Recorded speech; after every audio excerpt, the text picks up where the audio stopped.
Well, good evening. I'm Alan Jackson, and welcome to Nashville. For months, Americans wondered what our nation would be like after the election.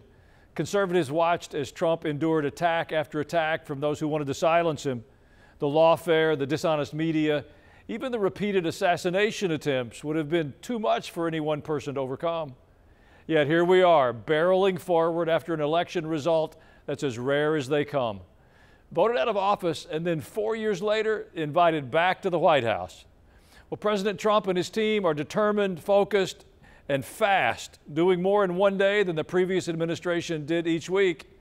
Frankly, it's hard to keep up.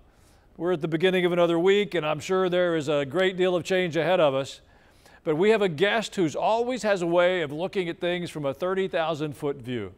Pete Peterson is the Dean of the School of Public Policy at Pepperdine University. Welcome back, Pete. Great to be with you, Alan. Well, Pete, before we get started, you've told us before that Pepperdine has its own fire department. So tell us how you and the student body did with the extensive, crippling fires in Malibu and then across the whole Los Angeles area. Well, thanks for asking, Alan. We've weathered the fires here pretty well. These most recent fires, the Palisades fires and the ones out in Altadena and Pasadena, while they never really got that close to campus, they've really impacted the Pepperdine community. I know a number of students who live off campus, faculty, staff, supporters, alumni of Pepperdine who've lost everything in these fires. And so the damage to friends and those connected to Pepperdine by these most recent fires has been significant. Well, among the many things President Trump has already done is to travel to California to see the fire damage up close and then promise federal relief. But he also made clear that Governor Newsom and LA Mayor Bass had not properly prepared for the fires and that the victims are facing delays in moving forward that are far too long. Listen to how that discussion went. They are saying they will not be allowed to start for 18 months. No, that will not be the case. Okay, I just hope you're right. You can hold me to it. Because 4 groups said that. No. That would be they should be able to do it. They should be able to start tonight. I'm exercising my emergency powers. You have to exercise them also. I did exercise them. Because I looked, I mean, you have a very powerful emergency power, and yes, you can do everything within 24 hours. Do the people of California realize how badly their local leadership failed? Well, unfortunately, they're realizing it now, Alan. That visit really got the attention of so many here in California, and particularly Southern California. I've spoken to so many since that visit, even friends on the other side of the aisle from the president, who deeply appreciated the attention that he's bringing to this matter. And as he often does, revealing missteps in leadership and bad public policy. And both in that press conference and in other comments that he made both during that visit and afterwards, he's really drawn national attention to what has been really some terrible public policy decisions here, which in some ways exacerbated the impact of these horrific fires. Well, moving on, California certainly has its share of migrants, those who work on the farms and those who are here for the wrong reasons. The problems are so bad that the new DHS secretary and borders are personally going on some of the raids. Thousands have been caught, some deported. Is there any explanation for the pushback from the left on making the country safer? It's hard to explain other than just sheer embarrassment at the policies from the Democrat Party on this particular issue over the last 4 years. Obviously, it was a significant reason why President Trump was reelected in the first place. The border policy, if it can even be called that, has been a standing example of not only bad and ideologically driven public policy during the 4 years of the Biden administration, but also decisions being made that were not really in the best interests of most Americans. And certainly we've seen the public safety impacts of this lax border policy of the last 4 years, the economic impacts, certainly in particular cities and industries, and also just impact on public services, whether it's what we saw in New York City when schools were taken over to house those in the country illegally. Certainly we've seen that here in California, where the Border Patrol and DHS under Biden were actually driving buses and dumping off bus loads of illegal immigrants in the middle of San Diego, just to cite one example, without even telling local authorities that this was happening. These kinds of policies simply cannot stand, and obviously voters made their voices heard on this issue and many others back in November. No, those arrested, they're not just stealing from the corner drugstore. They're trafficking children, selling drugs, raping women, and in some cases murdering their victims. That doesn't even include the ones that are here planning future terrorist attacks. Are you okay with this full-scale attack on them, even if it's using our military troops? Well, I think in so many policy areas, what has been left for President Trump is not just trying to return us to some state of normalcy, but it's really trying to pull back on some really terrible public policies. And so in these first 6 months, whether we're talking about DEI policies in the military and public service, whether we're talking about the border policies, whether we're talking about some of the issues in education, the amount of work that the Trump administration is going to have to do is going to be a demonstration of very aggressive public policy, but it's really just trying to pull us back to where we were 4 years ago. And really that was a place where so many Americans would like us to be. And I also, Alan, wanted to point out, I think one of the things that Republicans have not been effective in communicating on the problems with the border policy is the policies of the last 4 years have been inhumane to those even trying to get into the country, right? We certainly are concerned about those in the country illegally who are committing crimes and taking public services and so forth.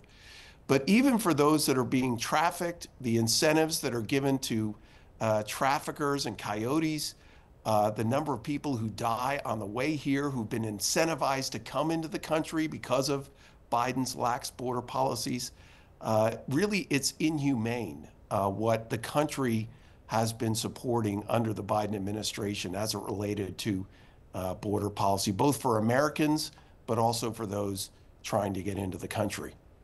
Well said. Well, stay with us while we take a short break. We'll be back with the Dean of Pepperdine School of Public Policy, Pete Peterson.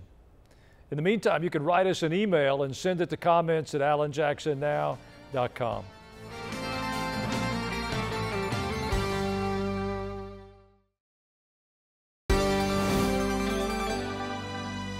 We're back now with Pete Peterson. You live around the youngest Americans there at Pepperdine. I'm wondering what they think of this new young team that President Trump has surrounded himself with. From the youngest ever press secretary to his young vice president to Pete Hegseth and Sean Duffy at transportation. Do they see that as a group of people they are more likely to listen to? I think you bring up a really good point, Alan. The youth movement in this Trump administration has really been something to behold, and something where students here and around the country, you can sense that there's a bit of a youth movement in support of this new administration. Certainly we saw that reflected in the exit polls from this past November, where you saw a big bump in the youth vote for President Trump, but it is now being reflected in the actual personnel, and you're certainly seeing just so many fresh faces and people that frankly those in their 20s and 30s can really identify with, who are in positions of significant responsibility and obviously are performing at the highest level. Bobby Kennedy has made a point of arguing that the most important thing we can do for our young people is to help them get healthier. The obesity rate in adolescents has quadrupled since 1990, so it's a real problem. Do you think the young people and their parents will welcome Bobby's work if he gets confirmed? Well, I think as with so many things in public policy and politics over the last few years, there have been some serious questions raised about obvious uh, things in the public square. One of them is the health of Americans, and that uh, data, that study that you just mentioned about the increase in obesity is one of those. Certainly when you see the increase in childhood allergies, when you're seeing a number of these different conditions that we haven't really witnessed before around health and sickness increase at such dramatic levels, it really does prompt people to wonder, why are things this way? And does it have anything to do with things like the food supply and certainly pharmaceuticals? In the different committee hearings that Bobby Kennedy has been a part of, he keeps pointing to that comparison point that a number of foods and pharmaceuticals which are allowed here in the United States are not allowed in Europe. And those kinds of comparisons really do, I think, make Americans wonder, well, why are things that way? Are we being less regulatory, less strict as it relates to regulations on food? And of course, I can't think of an area that we should be more concerned about than our food supply. Yeah. President Trump is obviously proud of his whole team, including his 27-year-old public press secretary, Carolyn Leavitt. She let the press know that there may be some new members who will get seats in the press room for her briefings. She's not interested in being a punching bag for outlets that treat the briefings only as sport. Listen to how she put it. It is a priority of this White House to honor the First Amendment. And it is a fact that Americans are consuming their news media from various different platforms, especially young people. And as the youngest press secretary in history, thanks to President Trump, I take great pride in opening up this room to new media voices to share the president's message with as many Americans as possible. Pete, that ought to shake things up a bit. No, that's for sure, Alan. You know, it's throughout the campaign, the Democrats were always accusing Trump of being anti-democracy. But in this, as in so many other areas, one of the aspects of a healthy democracy is regular access to our president. And one of the things that's really been revealed is under Biden, he hosted about half the number of press conferences over 4 years that Trump did in his 4 years. And we've already seen just incredible access to the president, as well as obviously the new press secretary being very much in front of the public and answering reporters' questions and welcoming in, as she says right there in that clip, sources that would not have been allowed in otherwise. You know, Pete, I'm watching all this unfold, and the election certainly spoke pretty loudly, the people choosing a different direction, and then Trump gets to office and he's actually doing what he said he would do. And yet the legacy media seems to be locked down in their typical mode of antagonism. Is there any hope they'll change and give a fresh perspective on what's happening? Alan, I really think, I agree with you in what you're saying, but I also think at the same time, the election results reveal the exhaustion that many Americans are feeling about a number of different things in this country, but the mainstream media is certainly one of those main targets. And I think it's going to be revealed increasingly as we look at the ratings of some of these shows. But the level of distrust for the media, well earned, by the way, over the last 4 years, and what we're already seeing in the coverage of this president, is one that the American public seems to be, dare I say, waking up to. Well, I pray you're a prophet and that awakening grows from coast to coast and border to border. Pete Peterson, thank you for joining us. I hope you'll come back in the spring, and we're going to continue to pray for all of your neighbors who are rebuilding in this season. Be well. Thanks so much, Alan. Really appreciate it. Well, in a moment, I respond to Pete's insight with some additional thoughts of my own. We'll be right back.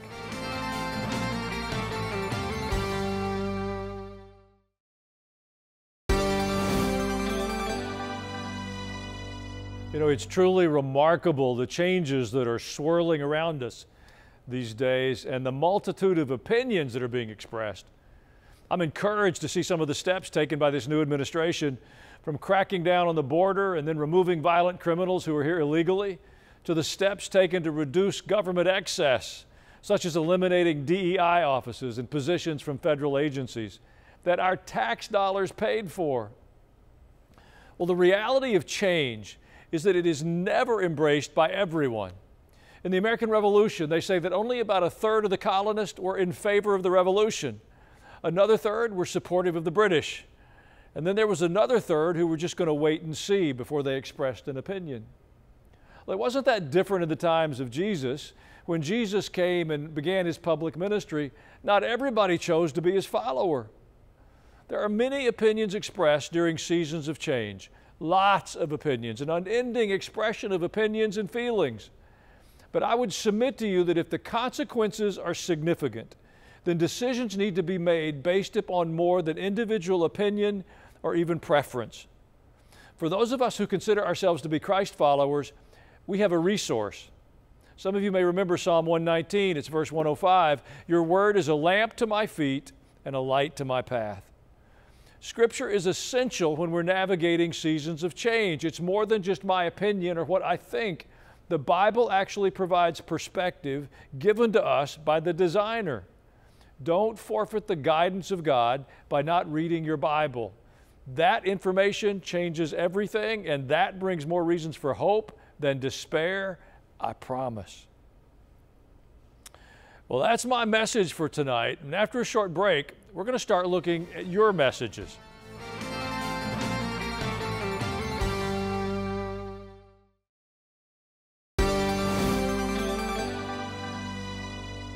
You know, this program truly is a collaborative effort.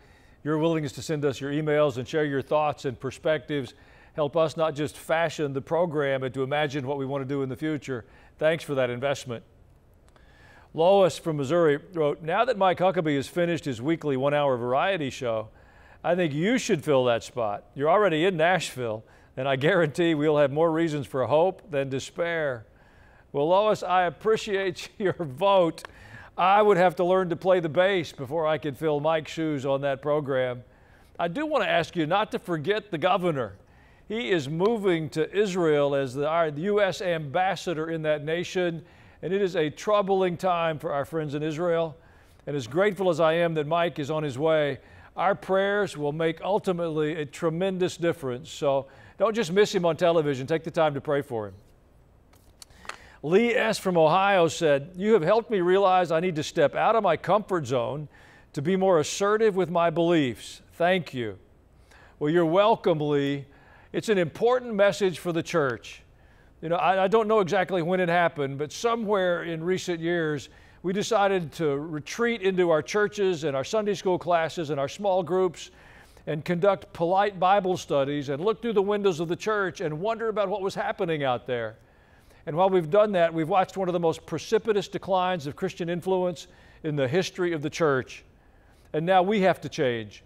In fact, we're going to have to change on a magnitude and a scope greater than what we see coming to Washington, D.C. That means within our churches, within our communities, we're going to have to take our faith back to school, back to work, back to the marketplace, back to the corridors of the hospitals, back to the courtrooms. We can no longer leave our faith inside the comfortable confines of our churches. If we will lead with our faith, I believe we'll see changes come that will extend liberty and freedom to our children and our grandchildren. If we fail to do that, I'm convinced they will live under an authoritarian harshness that we can't even imagine today.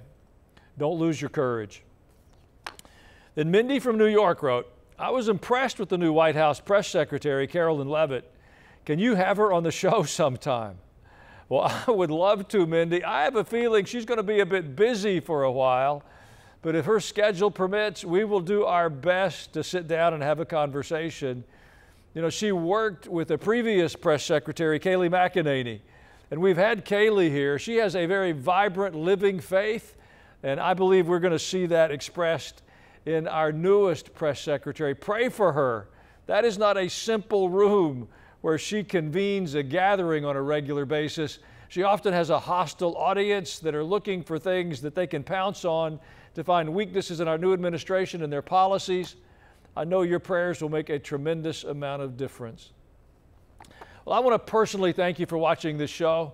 You know, it was a new initiative for us a few months ago. When the invitation came, it was a bit frightening to us. It was a new arena and a new challenge, and we said yes. And with your encouragement and your prayers, we're going to keep moving forward with that. If you happen to miss a broadcast on TBN, we've got a new option for you. You can go to YouTube every evening, an hour after the live broadcast. It's posted on YouTube. The information's on the screen. If you'll join us, subscribe, and share that with your friends, we may have a future in this. From all of us here in Nashville, thank you for joining us tonight, and you have a wonderful evening.